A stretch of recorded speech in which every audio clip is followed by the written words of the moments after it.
je m'appelle Michael, et si vous m'aviez dit il y a un an que mes propres parents me soutireraient des milliers de dollars, me mentiraient en face à ce sujet, puis me traiteraient David parce que je voulais cet argent en retour, je ne vous aurais pas cru. Mais nous y sommes. J'ai 28 ans, je travaille dans la finance, et j'ai toujours été le responsable dans ma famille, pas parce que j'y étais forcé, mais parce que c'était ma nature. J'ai bien réussi à l'école, j'ai obtenu un emploi stable dès la sortie de l'université, et je n'ai jamais causé de problème à mes parents. Alors que d'autres enfants se faufilaient dehors ou se bagarraient bêtement, j'étais celui qui maintenait les choses en ordre. J'ai une sœur cadette, Nathalie. Elle a 25 ans et a toujours été la plus extravertie.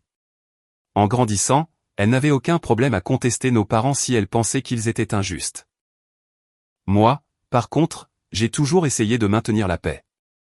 Je pensais que c'était ce qu'un bon fils devait faire. Nos parents n'étaient pas mauvais au sens traditionnel du terme, ils n'abusaient pas de nous ni ne nous négligeaient. Ils n'étaient pas des criminels ou des tricheurs, mais ils avaient une certaine façon de voir le monde, un monde où tout tournait autour d'eux. D'aussi loin que je me souvienne, mes parents ont toujours eu cette attitude selon laquelle leurs besoins passaient en premier, quoi qu'il arrive. S'ils voulaient quelque chose, c'était justifié. S'ils faisaient une erreur, c'était la faute de quelqu'un d'autre.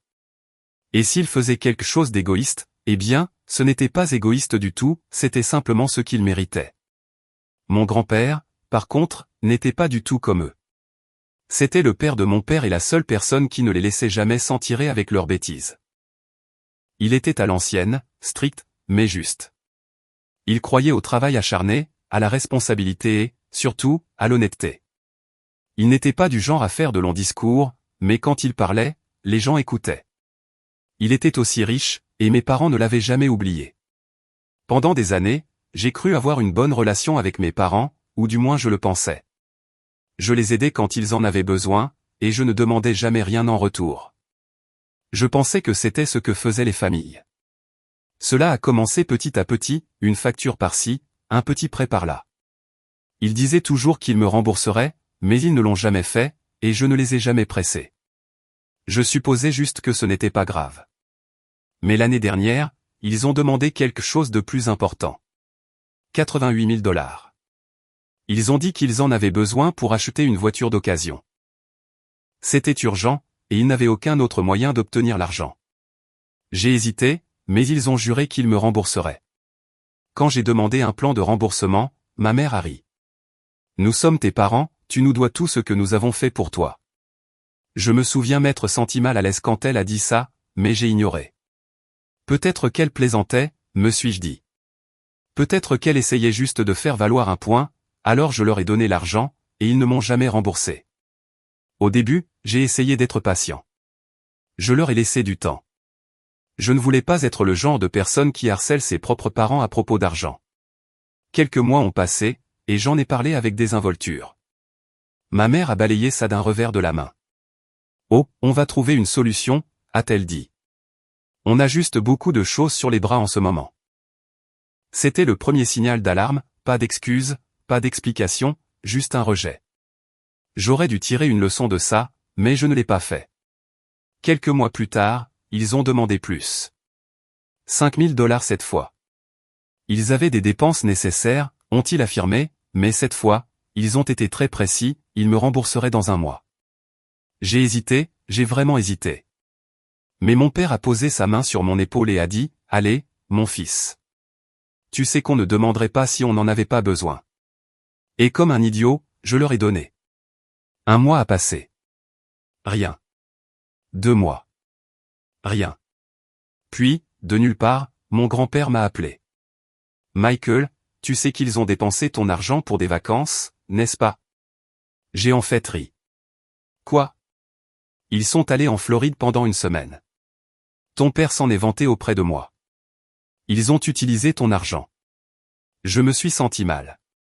J'ai appelé mes parents tout de suite. Ma mère a décroché, joyeuse comme jamais. « Salut, chérie, comment va le travail ?» Je n'ai même pas répondu. « Vous avez dépensé mon argent pour des vacances ?» Elle a hésité une seconde avant de soupirer. « Oh, alors papa te l'a dit. » C'était ça, pas de dénégation, pas d'excuse. Vous avez dit que c'était pour des dépenses nécessaires. C'était nécessaire, a-t-elle dit. Nous avions besoin d'une pause. Nous travaillons dur, Michael, et franchement, tu as besoin de te détendre aussi. Tu es beaucoup trop tendu à propos de l'argent. Mon père a ri en arrière-plan. Ouais, on s'est dit que tu piquerais une crise à ce sujet, c'est pourquoi on ne te l'a pas dit. Je n'en croyais pas mes oreilles. Alors, quand alliez-vous me rembourser? Michael, a dit ma mère, sa voix prenant ce ton condescendant qu'elle utilisait quand j'étais enfant, nous sommes tes parents. Nous t'avons élevé, habillé, nourri, tout donné. La moindre des choses est de nous aider quand nous en avons besoin. Quelque chose à l'intérieur de moi a craqué. J'ai raccroché. Je n'ai même pas pris la peine de discuter. J'ai arrêté de leur rendre visite, arrêté d'appeler, arrêté de répondre à leurs appels. J'avais besoin d'espace, besoin de comprendre à quel point ils se souciaient peu de moi au-delà de ce que je pouvais leur donner. Puis, un jour, j'ai reçu un message inattendu de mon grand-père. Papy, viens dîner ce samedi, ton père a été promu. Il fête ça. J'étais abasourdi, non pas parce que mon père avait été promu, je n'avais aucun doute qu'il jouait à la politique de bureau comme un pro, mais parce que mon grand-père m'invitait. Mes parents ne l'auraient certainement pas fait. J'ai répondu, es-tu sûr de vouloir que je sois là, papy? Sois juste là. Je ne savais pas ce qu'il préparait, mais je savais une chose, j'y allais, et je n'allais pas me taire. Samedi est arrivé, et j'ai conduit jusqu'à la maison de mes parents, ressentant un étrange mélange de colère et de curiosité. Je ne leur avais pas parlé depuis des mois, et je savais pertinemment qu'ils ne s'attendaient pas à ce que je me présente. En m'approchant de la porte d'entrée, j'entendais les voix à l'intérieur, mon père qui riait, ma mère qui bavardait. C'était plein de monde. J'ai reconnu la voix de mon oncle, des cousins, quelques amis de la famille. Mon grand-père était là, bien sûr. Je suis entré, et toute la conversation s'est arrêtée. La pièce est restée silencieuse pendant un moment avant que le sourire forcé de ma mère n'apparaisse. Michael, quelle surprise! Mon père m'a à peine regardé, a juste murmuré, je ne m'attendais pas à te voir ici. J'ai souri en retour. Ouais, eh bien, papy m'a invité. Et juste comme ça, l'expression de ma mère est devenue aigre pendant une demi-seconde avant qu'elle ne se reprenne. Elle s'est détournée, murmurant quelque chose pour elle-même. Mon père a juste soupiré et est retourné à son verre. La tension dans la pièce était palpable. Certains de mes proches m'ont fait des hochements de tête maladroits, clairement incertains de ce qui se passait. Je pouvais déjà dire que mes parents avaient parlé de moi dans mon dos, racontant l'histoire comme ils le voulaient. Je me suis assis à la table et j'ai attendu. Qu'ils aient leur petite fête. Qu'ils pensent que j'étais juste là pour faire la paix. Puis, quand la nourriture a été servie et que tout le monde était installé, je me suis penché en arrière sur ma chaise et j'ai dit, assez fort pour que tout le monde entende, eh bien, je suppose que me rembourser ne sera plus un problème maintenant. Toute la table s'est figée. Ma mère était à mi-chemin de son verre de vin et s'est presque étouffée. Mon père a posé sa fourchette avec un peu trop de force. Qu'est-ce que ça veut dire, a marmonné mon père. J'ai haussé les épaules. Eh bien, tu viens d'avoir une grosse promotion, alors plus d'excuses maintenant, n'est-ce pas? Ma mère a ricané. Oh, ne recommence pas ça. Recommencer quoi, ai-je demandé. Vous m'avez pris 113 000 $, vous avez menti à ce sujet, vous l'avez dépensé pour vous-même, et maintenant je demande juste quand vous allez me rembourser. C'est juste, n'est-ce pas? Toute la table était silencieuse. Mon oncle avait l'air de vouloir se glisser sous la table. Un de mes cousins s'est mordu la lèvre pour ne pas rire. Petit ingrat, a commencé mon père, mais mon grand-père l'a interrompu. Vous allez le rembourser, a dit papy. Sa voix n'était pas forte, mais elle était ferme. Mes parents se sont tournés vers lui, choqués. Ma mère a forcé un rire. Papa, voyons, nous sommes ses parents. C'est ridicule. Papy n'a pas sourcillé. Non, ce qui est ridicule, c'est de voler son propre fils. Remboursez-le, ou il y aura des conséquences. Mon père a levé les yeux au ciel. Oh, qu'est-ce que tu vas faire?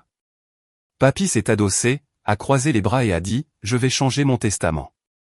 C'était ça. L'air dans la pièce a changé. Mes parents se sont figés. C'est là que je dois expliquer quelque chose, mon grand-père n'est pas seulement à l'aise, il est riche. Mes parents comptaient sur cet héritage depuis des années. C'était leur parachute doré, leur futur plan de retraite, et maintenant, devant tout le monde, il venait de menacer de le leur enlever. Ma mère a en fait pâli. Papa, tu ne penses pas ça. Papy n'a pas dit un mot de plus. Il a continué à les regarder, et pendant une seconde, j'ai vraiment cru que ce serait le tournant. J'ai pensé qu'ils réaliseraient enfin qu'ils étaient allés trop loin. Mais ensuite, mon père a ricané et s'est adossé. Ouais, vas-y, donne tout à Michael. Tu verras si ça m'intéresse. Ma mère a hoché la tête rapidement, reprenant ses esprits. Exactement. Nous n'avons pas besoin de ton argent, papa. Contrairement à certaines personnes, nous ne sommes pas obsédés par chaque petit dollar. J'ai en fait ri. Vraiment. C'est pour ça que vous m'avez volé et que vous l'avez dépensé pour des vacances, n'est-ce pas? Mon père a frappé du poing sur la table. Sors maintenant. Avec plaisir, ai-je dit en me levant. Mais juste pour que vous le sachiez, vous ne recevrez plus jamais un seul centime de moi. Ma mère a levé les yeux au ciel. Oh, s'il te plaît, tu dis toujours ça. Papy s'est levé aussi. Viens, Michael, je vais te raccompagner. Je me suis retourné et me suis dirigé vers la porte. En sortant dans la nuit, j'ai expiré et secoué la tête. Il n'en avait aucune idée. Il n'avait aucune idée de ce que j'allais faire ensuite, et quand il le découvrirait, il regretterait tout. Le lendemain matin, je me suis réveillé en me sentant plus léger que je ne l'avais été depuis des mois. C'était fini d'être leur guichet automatique personnel, fini de les laisser me manipuler, fini de jouer à leurs jeux égoïstes. Je n'allais plus me disputer avec eux, je n'allais plus les traquer pour récupérer mon argent. J'allais juste les couper complètement. Mais il y avait encore une chose que je devais faire, la voiture, celle qu'ils avaient achetée avec mon argent. J'étais assis à ma table de cuisine en train de boire du café quand mon grand-père a appelé. Michael, a-t-il dit, sa voix aussi calme que jamais, tu veux toujours récupérer l'argent? Oui, ai-je dit en me frottant la tempe, mais je sais qu'ils ne me rembourseront jamais de leur plein gré. Il a laissé échapper un petit rire. Alors, nous devrons faire preuve de créativité. J'ai froncé les sourcils. Qu'est-ce que tu veux dire? Laisse-moi faire. Je n'avais aucune idée de ce qu'il avait en tête, mais quand mon grand-père disait qu'il s'occuperait de quelque chose, il le pensait. 2 jours plus tard, j'ai reçu un SMS de Papy. Papy, viens me voir cet après-midi. Je n'avais aucune idée de ce qu'il tramait, mais quand je suis arrivé chez lui, j'ai failli éclater de rire parce qu'elle était là, la voiture, la même voiture d'occasion que mes parents avaient achetée avec mes 88 000 $, garée dans l'allée de mon grand-père comme si elle avait toujours été là. Je me suis tourné vers lui, stupéfait. Comment tu l'as eu? Papy a souri. J'ai pris les clés quand ta mère ne regardait pas, j'ai cligné des yeux. Attends, tu les as juste prises. Eh bien, a-t-il dit, l'air bien trop satisfait de lui-même, elle ne devrait pas les laisser traîner si elle ne veut pas que quelqu'un les prenne. Je ne pouvais pas m'empêcher de rire. Mon grand-père de 78 ans venait de commettre le vol le plus discret que j'ai jamais vu. Puis je me suis ressaisi. Tu sais qu'ils vont paniquer. Laisse-les, a dit Papy. Ce n'est pas leur voiture de toute façon, c'est la tienne. Il n'avait pas tort. La voiture était techniquement immatriculée au nom de mon père, mais c'était moi qui l'avais payée, et maintenant, grâce à Papy, je la possédais réellement. Bien sûr, le lendemain matin, ma mère m'a appelé en hurlant. Michael, où est la voiture? J'ai gardé ma voix calme. Oh, tu veux dire ma voiture? Celle que vous avez achetée avec mon argent? Ne joue pas à ça, a-t-elle crié. Cette voiture appartient à ton père. Alors il peut me la racheter, ai-je dit. Silence. Puis mon père a pris le téléphone. Sa voix était grave, bouillonnante. Tu as volé notre voiture. J'ai failli rire de l'ironie de la situation. Oh, alors c'est du vol quand je prends quelque chose qui a été acheté avec mon argent? C'est intéressant. Nous appelons un avocat, a-t-il claqué. Vas-y, ai-je dit, mais avant de le faire, vous devriez peut-être parler à Papy d'abord. Silence à nouveau. J'ai raccroché. 1 heure plus tard, Papy a appelé. Eh bien, a-t-il dit, l'air complètement amusé, tes parents sont furieux. Ils ont même appelé l'avocat. J'ai grogné. Bien sûr, ils l'ont fait. Mais ensuite, il a continué, je leur ai rappelé quelque chose. J'ai attendu. Je leur ai dit que s'ils te traînaient en justice à ce sujet, je les rayerai complètement de mon testament. J'ai souri, et papy a ri. Et soudain, ils ont décidé qu'ils préféraient régler les choses en privé. Je me suis adossé à ma chaise et j'ai secoué la tête. Tu es un génie, papy. Je le sais bien, a-t-il dit. Bon, écoute, voici ce que nous allons faire, tu revends la voiture, pas pour 88 000 $. Ces escrocs ne méritent pas ce genre d'accord, mais 6 000 $ est juste. J'ai haussé un sourcil. Tu penses vraiment qu'ils vont accepter ça? Oh, ils devront bien.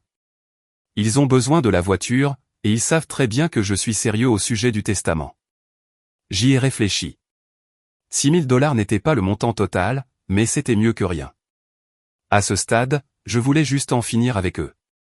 D'accord, ai-je dit, faisons-le. À la fin de la journée, mon père a accepté à contre-cœur de réimmatriculer la voiture à mon nom. Je l'ai rencontré au service des immatriculations, et l'expression sur son visage était inestimable. Il a dû s'asseoir là et signer des documents en sachant pertinemment que s'il résistait, papy le couperait complètement. Puis, quand la voiture était officiellement à moi, je me suis retourné et je la leur ai revendue pour 6 000 $, pas un centime de moins. Quand ma mère m'a tendu le chèque, elle avait l'air sur le point de vomir. « Tu es content maintenant ?» a-t-elle claqué. J'ai empoché le chèque et j'ai souri. « Ouais. Ravi d'avoir fait affaire avec vous. » Elle est partie en trombe, traînant mon père avec elle. Ce soir-là, je suis retourné chez mon grand-père et je lui ai tendu une enveloppe. « Qu'est-ce que c'est ?» a-t-il demandé. « Votre part, ai-je dit. » Il l'a ouverte et a trouvé 1 000 $ en espèces. Il m'a regardé, amusé. « Michael, je n'ai pas fait ça pour l'argent. » « Je sais, ai-je dit, mais vous l'avez mérité quand même. » Il a souri et a mis l'enveloppe dans sa poche. « Eh bien, je ne vais pas me plaindre de ça. » J'ai laissé échapper une longue expiration, me sentant plus léger que je ne l'avais été depuis des mois. « Je pense que j'en ai fini avec eux, papy, pour de vrai cette fois. » Il a hoché la tête. « Bien. Ils ne te méritent pas, et pour la première fois depuis longtemps, j'ai vraiment cru ça. Après avoir revendu la voiture à mes parents, j'ai pensé que ce serait la fin de l'histoire. J'ai pensé qu'ils accepteraient la perte, passeraient à autre chose et me laisseraient tranquille. J'ai sous-estimé à quel point ils pouvaient être mesquins. Cela a commencé petit à petit. Ma mère faisait de petits commentaires chaque fois qu'elle parlait à la famille, comment j'étais obsédé par l'argent, comment je les avais trahis, comment j'avais couru vers papy comme un petit garçon au lieu de gérer les choses comme un homme. Mais ça a empiré. Un de mes cousins, Jake, m'a appelé un soir. « Mec, a-t-il dit, tes parents racontent à tout le monde que tu es pathétique, que tu as fait toute une scène pour quelques milliers de dollars comme une sorte de loser bon marché. » J'ai reniflé. « Quelques milliers ? Vous m'avez volé 113 000 $. Je sais, a dit Jake, et tout le monde le sait aussi, mais ils racontent toute cette histoire larmoyante sur la façon dont ils t'ont élevé et ont tout sacrifié pour que tu les poignardes dans le dos pour de l'argent. J'ai soupiré. Les gens les croient vraiment? J'ai qu'à hésiter. Pas vraiment. La plupart de la famille sait comment ils sont. Personne n'est vraiment de leur côté, mais ils sont trop polis pour leur dire quoi que ce soit en face. Cela m'a fait me sentir un peu mieux, mais le fait que mes parents soient dehors à me dépeindre comme un méchant égoïste m'énervait toujours. J'en ai parlé à papy le lendemain. Il a écouté tranquillement et a hoché la tête. Puis, après un moment, il a dit, c'était tout, juste, J'aurais dû savoir que quelque chose se préparait. Une semaine plus tard, mon téléphone a vibré à 7 heures du matin. C'était un SMS de ma mère. Maman, Michael, quelqu'un a saccagé notre maison. J'ai cligné des yeux en regardant l'écran, confus. Avant que je puisse répondre, Jake m'a envoyé une photo. C'était de la porte d'entrée de mes parents. Le mot « idiot » était peint à la bombe en énormes lettres rouges. J'ai éclaté de rire. J'ai en fait dû m'asseoir parce que je riais si fort. Au moment où j'ai repris mon souffle, Jake avait envoyé un autre message. « Mec, je jure que c'est papy. » J'ai recommencé parce que plus j'y pensais, plus cela avait du sens. Mon grand-père dormait à peine.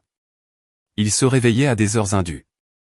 Il se fichait de ce que les gens pensaient de lui, et il adorait absolument prouver un point. Je l'ai appelé, haletant toujours de rire. « Papy, as-tu ? » « Je ne sais pas de quoi tu parles, a-t-il dit bien trop vite. J'ai souri. Tu t'es réveillé à 4 heures du matin, tu as conduit jusqu'à chez eux et tu as peint à la bombe le mot idiot sur leur porte d'entrée, n'est-ce pas? Silence. Puis il a soupiré dramatiquement. D'accord, d'accord. Peut-être qu'il se trouvait que j'étais dans le quartier. Peut-être qu'il se trouvait que j'avais une bombe de peinture dans mon camion, mais qu'est-ce que ça te fait? J'ai gémi.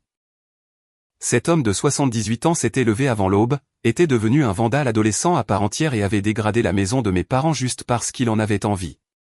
Mes parents ont paniqué. Ils ont appelé la police. Les policiers sont arrivés, ont jeté un coup d'œil à la porte et ont haussé les épaules. Ce n'était que de la peinture, rien de cassé, pas de dégâts réels. Le maximum qu'ils pouvaient faire était de dire à mes parents de repeindre. Mais mes parents sont devenus fous. Ils ont appelé tous les membres de la famille, tous les amis, se plaignant d'être ciblés et qu'ils ne pouvaient pas croire que quelqu'un leur ferait ça. Le meilleur, personne ne s'en souciait. La plupart de la famille faisait juste semblant d'être compatissante tout en riant secrètement parce que, au final, mes parents le méritaient, et ils le savaient. Jake m'a appelé plus tard. Mec, je suis allé chez eux plus tôt. Ton père était furieux. Il a dit que quiconque avait fait ça était un lâche, et papy a juste siroté son café et a dit, eh bien, un idiot ne saurait pas qui l'a fait, n'est-ce pas? J'ai failli m'étouffer avec ma boisson. Jake a ri aussi. Mec, papy est toujours un jeune fougueux.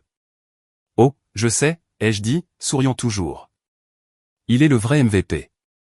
Après ça, mes parents ont finalement arrêté de parler de moi. Peut-être qu'ils ont réalisé que leur campagne d'apitoiement ne fonctionnait pas. Peut-être qu'ils ont réalisé qu'ils s'étaient suffisamment embarrassés. Ou peut-être, juste peut-être, avaient-ils peur de ce que papy pourrait faire ensuite. Quoi qu'il en soit, je m'en fichais. J'en avais fini avec eux.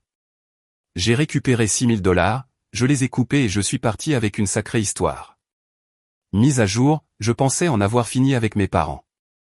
Je le pensais vraiment. Mais d'une manière ou d'une autre, ils trouvent toujours un moyen de faire traîner les choses. Vous vous souvenez quand mon grand-père a réalisé l'acte de vengeance le plus légendaire et a peint à la bombe leur porte d'entrée à 4 heures du matin? Eh bien, il s'avère que mes parents ne l'ont jamais repeinte, pas parce qu'ils l'aimaient, bien sûr, mais parce qu'ils essayaient d'obtenir des images de sécurité des voisins pour attraper le criminel. C'est là que ça devient hilarant. Ils sont allés chez tous les voisins et ont demandé des images de leurs caméras Ring. Certaines personnes n'avaient pas de caméra pointée dans cette direction. D'autres ont affirmé qu'ils n'avaient pas vérifié leurs images, et certains les ont juste ignorées. Je suis presque sûr que les voisins savaient que c'était mon grand-père et ne voulaient tout simplement pas s'impliquer. Mais voici le clou du spectacle, mes parents étaient tellement déterminés à prouver que quelqu'un les ciblait qu'ils ont en fait déposé un rapport auprès de l'association des propriétaires. L'association des propriétaires. Comme si l'association des propriétaires lançait une enquête sur le mot « idiot » peint à la bombe en rouge. Mais ça s'améliore. Une semaine plus tard, ils reçoivent une lettre de l'association des propriétaires, mais au lieu d'enquêter sur le vandalisme, l'association des propriétaires les condamne à une amende pour avoir un extérieur disgracieux. Oui, parce qu'ils ont laissé le graffiti pendant si longtemps, l'association a décidé qu'ils étaient le problème, pas le mystérieux vandale. Ils avaient 2 jours pour peindre leur porte ou faire face à des amendes supplémentaires. Alors maintenant, au lieu de se sentir comme des victimes, mes parents étaient traités comme des propriétaires négligents. Ils m'ont blâmé, bien sûr. Ils l'ont fait. Ma mère m'a appelé, furieuse. Tout est de ta faute, a-t-elle claqué. J'ai cligné des yeux. Comment? Si tu n'avais pas été un sale petit morveux mesquin à propos de l'argent, rien de tout ça ne serait arrivé. J'ai ri.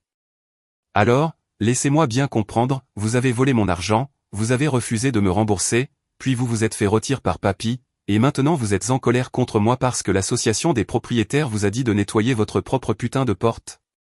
Tu penses que c'est drôle, a-t-elle crié. J'ai dû retenir de vraies larmes de rire. Oh, je ne pense pas que ce soit drôle, ai-je dit. Je sais que c'est drôle. Ils ont fini par repeindre la porte, mais mon père, dans toute sa brillante sagesse, a essayé d'être radin à ce sujet.